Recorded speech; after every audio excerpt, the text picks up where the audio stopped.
So, good afternoon, everyone. So, after a long time, API ICP West Bengal is arranging such type of a nice hybrid program, and in this hall B, that is named after late Professor Anup Kumar Bhattacharya, and the first program in this hall is on the changing face of infections, the need of a new molecule, and the lecture will be delivered by Dr. Anjan Mukherjee sir.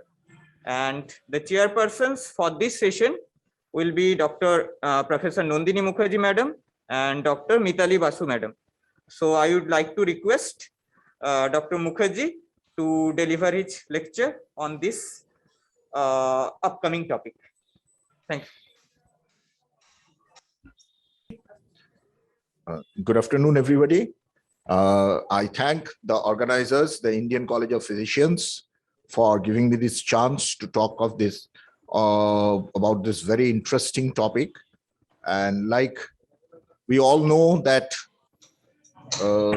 antimicrobial resistance and multi-drug resistant bugs are one of the biggest scourge of medicine in today's world. And we are all fighting against these unmute.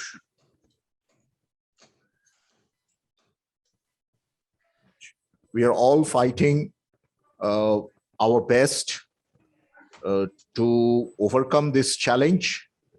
And the prophecy that the Nobel laureate Sir Alexander Fleming had shared in his Nobel lecture, that someday penicillin would be available in local grocery shop, and we will lead to the death of this magic molecule by misuse and abuse, unfortunately has come true.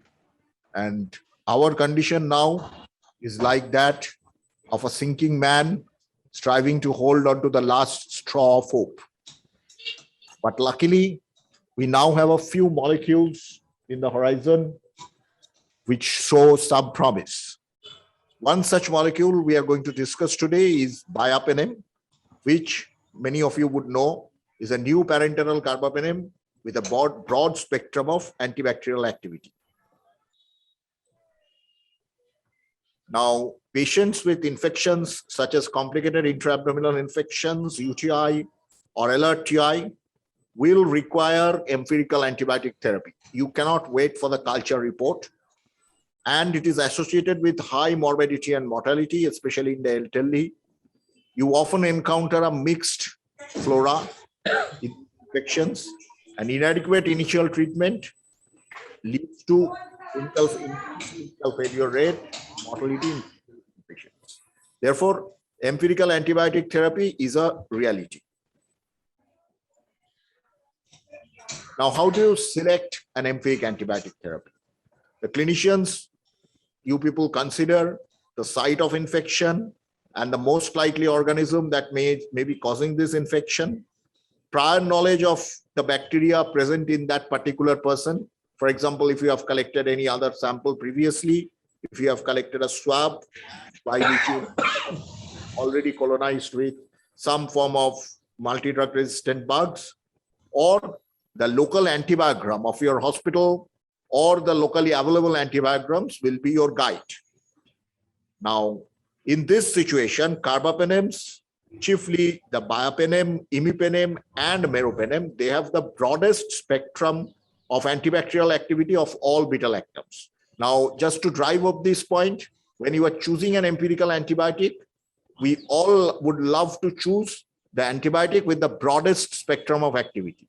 Then, with the available culture report, you taper it down and tailor it according to the organism that has grown. And they provide excellent coverage of many gram-negative and gram-positive aerobic bacteria as well as anaerobes. Now, pointer ache? Pointer nahi na? No problem. A brief introduction to the molecule. As with Meropenem, we know that the Meropenem is a second-generation carbapenem drug. The mechanism of action is same, and it has got a similar antimicrobial spectrum and pharmacokinetics. This molecule was first launched in Japan in 2002, and has been in use ever since. At present, it is undergoing phase 2 trial in the US. I will not bore you with this long chemical name, and believe me, I won't be able to pronounce it properly also. So let us just say that this is a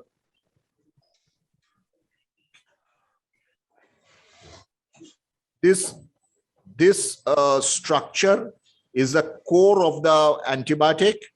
This is the beta-lactam ring, and this is what is the reason for the antibacterial activity of this molecule, and for that matter, all beta-lactams. Now, what is unique about Biopenem is that the early carbapenems, that is the class 1 carbapenems, are not stable to hydrolyze by an enzyme which is known as human renal dihydropeptidase, THP1. Therefore, you cannot administer imipenem alone, or if you do that, you will have to administer higher dose of imipenem. So imipenem is always combined with a dihydropeptidase inhibitor like cilastatin. But Biopenem is a new parental carbapenem, which unlike imipenem has one beta-methyl group at C1 position. If I may point out, this is the beta-methyl group, which confers the stability to hydrolysis by human renal DHP1. Biopenem is therefore administered as a single agent without an inhibitor. Meropenem, Baia, and Atta are more stable and do not require protection. Oh, thank you. Up this one. Huh? Great. In vitro study, it demonstrates that Biopenem was more stable to hydrolysis by human renal DHP1 than imipenem, meropenem, or panipenem. Very important, there is no risk of convulsions or seizure in Biopenem. Some beta-lactams, as you know, including penicillins and imipenems, have a potential to cause convulsions or seizures. Biopenem did not induce severe convulsions or showed neurotoxic potential in experimental studies. It showed substantially lower potential than imipenem for evoking convulsions, have weaker convulsant activity than panipenem or cefazolin. These beneficial features were attributed to the presence of one, which we already have discussed. This is the methyl group at beta position, and also a triazolium radical on the side chain, and to a lower potential for Biopenem to inhibit gamma receptors binding than imipenem. Now, mechanism of action, you are more or less familiar with this. It is the same for all beta-lactams. That is, the picture above is the antibiotic free cell wall synthesis. You will see that N-acetyl glucosamines and uramic acids, they are cross-linked and they continue forming this chain. As against, it is broken when this antibiotic binds to the PDP, that is the penicillin binding protein, and this chain is broken.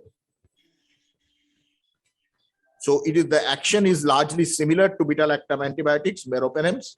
It penetrates the cell wall of most gram-positive, gram-negative bacteria to bind penicillin binding protein targets. Biopenem binds with BBP proteins and inhibits bacterial cell wall synthesis. The spectrum, a broad spectrum of antibacterial activity encompassing many gram-negatives, gram-positives, as well as anaerobes is noted. Spectrum is similar to imipenem and meropenem. Also, I would like to emphasize also strong antibacterial activity against Pseudomonas aeruginosa, even if resistant to imipenem, meropenem, ceftazidime, ofloxacin, and gentamicin has been noted. A greater bactericidal effect than other carbapenems in Pseudomonas. Biopenem exerted a greater bactericidal effect than some other carbapenems against Pseudomonas. Of the 5 tested agents like Biopenem, imipenem, meropenem, panipenem, and ceftazidime, only Biopenem showed bactericidal activity against this particular mutant of Pseudomonas, that is KG5007, which overexpresses this gene and which has a propensity to form biofilms. This is grossly the antimicrobial spectrum of this drug, gram-positives, gram-negs, and these are the anaerobes, which includes the gram-positive anaerobes and the gram-negative anaerobes. So you will see that it covers more or less the big 5 or 6 organisms which we encounter in our daily lives.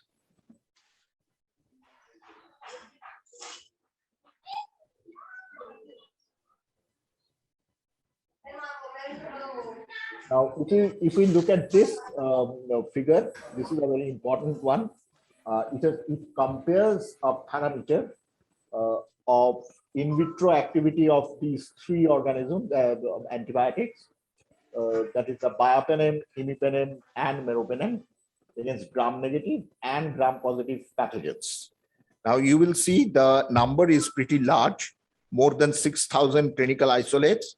To summarize, you will see that the activity is more or less similar across all these 3 drugs. So this is for gram-positive pathogens. The activity do not differ much.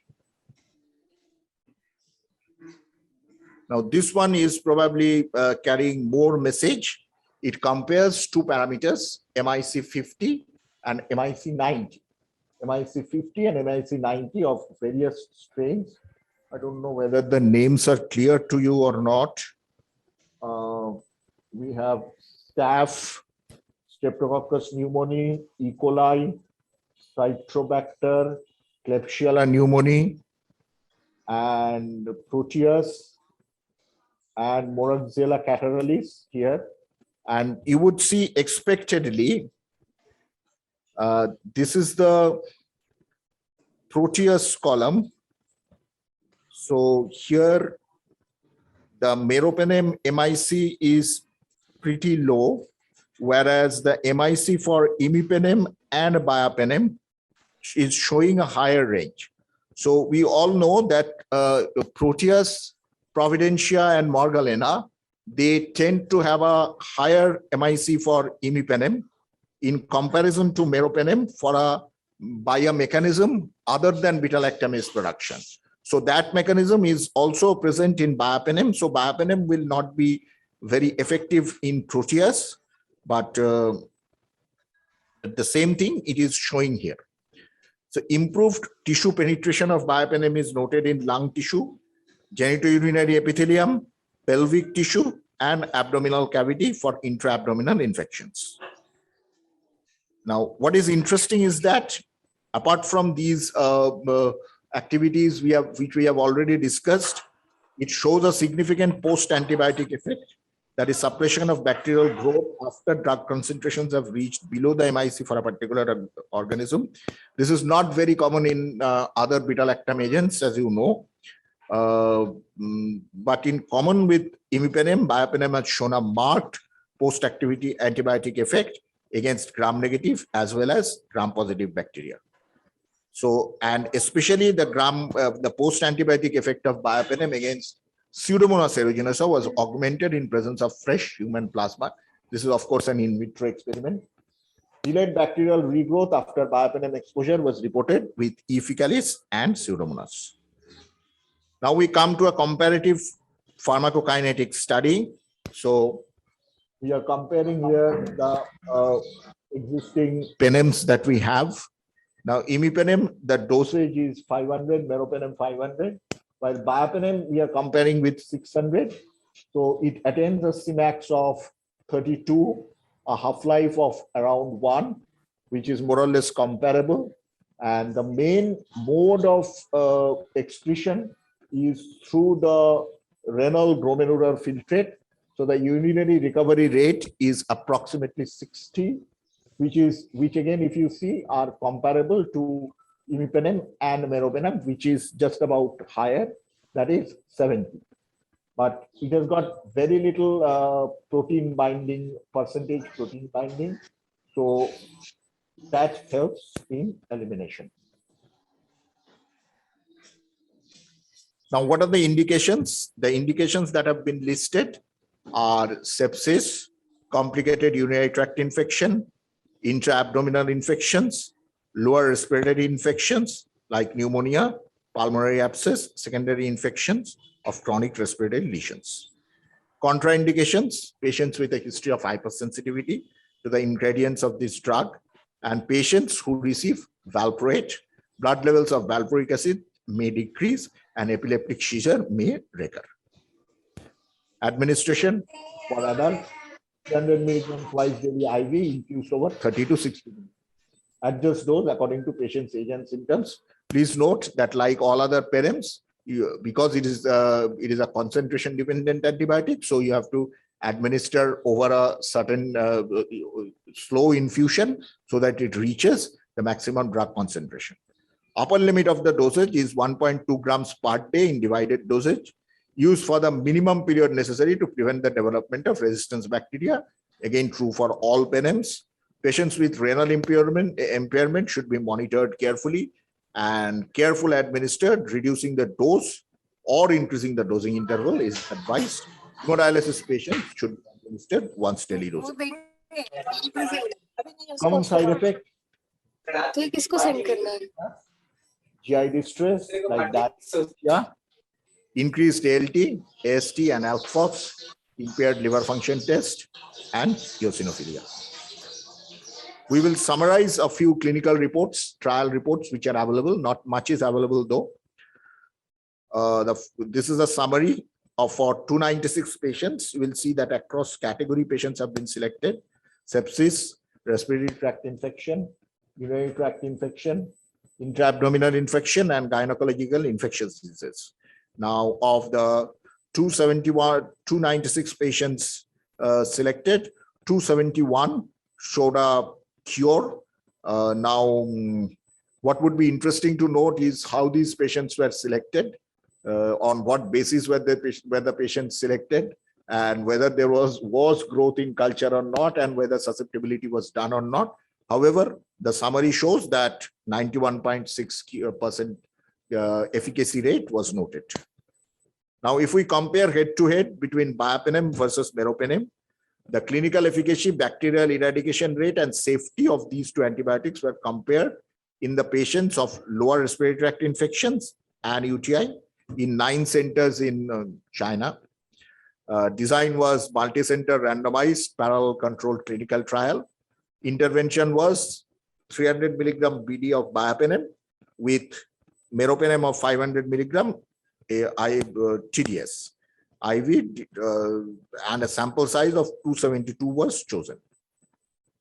Results: the overall efficacy of Biapenem was slightly higher than Minipenem, comparable. The overall bacterial eradication rate was 96 versus Meropenem 92. Drug-related adverse reactions were mild, and the range was 11 to 15%, 11 for Biapenem and 15 for Meropenem. For bacterial eradication rate also, the Biapenem was comparable with Meropenem against Pseudomonas aeruginosa. The most common symptoms of Biapenem-related adverse effects were rash and GI distress. Biapenem was thus non-inferior to Meropenem and was well tolerated in the treatment of moderate and severe LRTIs and UTIs. Now, when we compare Biapenem versus Imipenem cilastatin, now this study took 118 patients with complicated intra-abdominal infections. This was open randomized comparative multi-center trial. Intervention was either Biopenem 500 milligram 8 hourly. Here they have chosen 500 milligram every 8 hours, or Imipenem cilastatin 500 milligram dose every 6 hours for up to 13 days. Biopenem age group was 31 male, Biopenem group A 31 male and 27 women, versus Imipenem cilastatin 43 men and 17 women were taken. Clinical cure rate was compared. Biopenem, it was 65.5 versus Imipenem cilastatin, it was 67.5. No significant difference in clinical or microbiological efficacy between the two treatment groups were noted. Study showed that Biopenem may be useful in the treatment of intra-abdominal infections. Now, efficacy and system safety of Biopenem in treatment of IDs, a meta-analysis of RCTs was taken.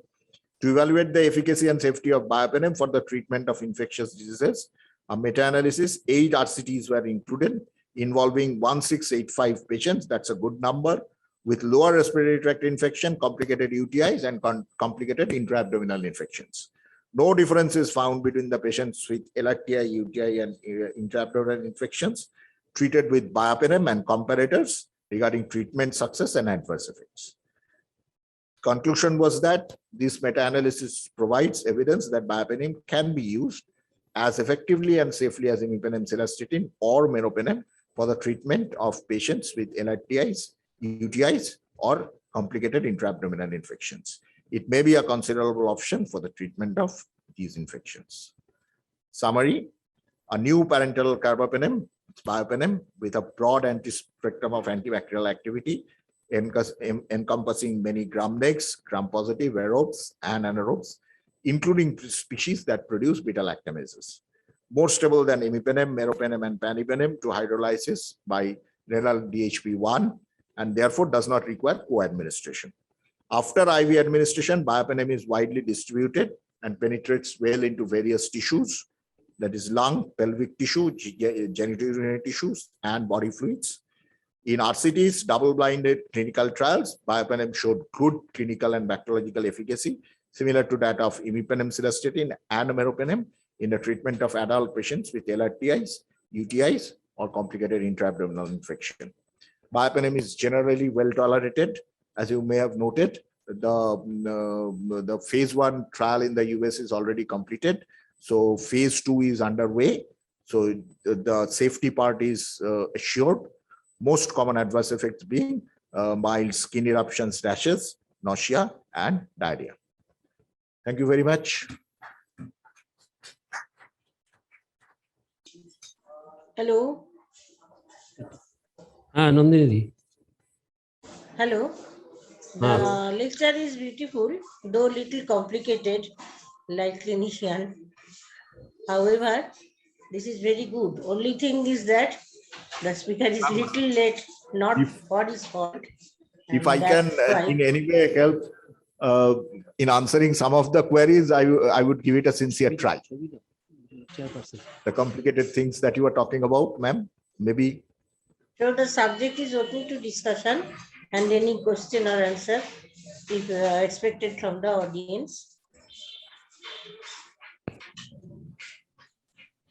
If no other question, then I may ask whether this Biapenem can be used at the first site of these infections which are mentioned, pelvic infection or the urinary infection, in the when it is. This Biapenem can be used on the first site of this complicated infection when the culture report is not available or not typified. It can be used in the same dose, or we have to wait for the detailed culture report. Madam, this is actually a very good question that you have raised. Well, as a first line, nobody would advise giving a penem, at least as of now in Indian setting. So I would not suggest that without a culture report, we should straight away administer Biapenem. But the crux of the information that is available now is that Biapenem is a viable alternative in situations where we are giving imipenem or meropenem. That's it. Like nothing more should be expected of Biapenem as of now. And pending culture report, I would not say that you should empirically administer Biapenem straight away in Indian situations. Okay. And another question is that hypersensitivity reaction can there. So if the patient is hypersensitive to any of these groups, then hypersensitivity reaction can also develop to this? Yes, hypersensitivity. Previous history. If the patient has a previous history of hypersensitivity to any beta-lactams, then like all other penems, this also should be avoided. Okay. So probably the most of the topics are covered by the speaker. Well and good. And if there is no more question, I'd like to close the session. But before that, there is an introduction, and that we missed for shortage of time. So speaker is requested to introduce himself. Okay. Thank you, ma'am. It's my pleasure. I'm Dr. Anjan Mukherjee. I'm a clinical microbiologist by profession. I did my MBBS from Medical College, Kolkata. I passed out in 2005. I did my MD from AIIMS, New Delhi, and senior residency from there. And then currently I'm working in Kolkata. Right now I'm attached with Apollo Multispeciality Hospitals, Kolkata. And I'm really honored that Indian College of Physicians has chosen to give me this opportunity to talk in front of this august audience. Many of the eminent faculty in whose memory you have named the halls have been my teachers in medical college, and I express my solemn reverence and pranam to them for being my teacher. Thank you. It is also our pride that one student of our medical college is there in Apollo and trained in Delhi. That is very much good to us. I was once in medical college also by the process of transfer. However, that is a good news for us. And Mitali Chatterjee, is she present? No, My no, madam. co-chair? No, madam. No.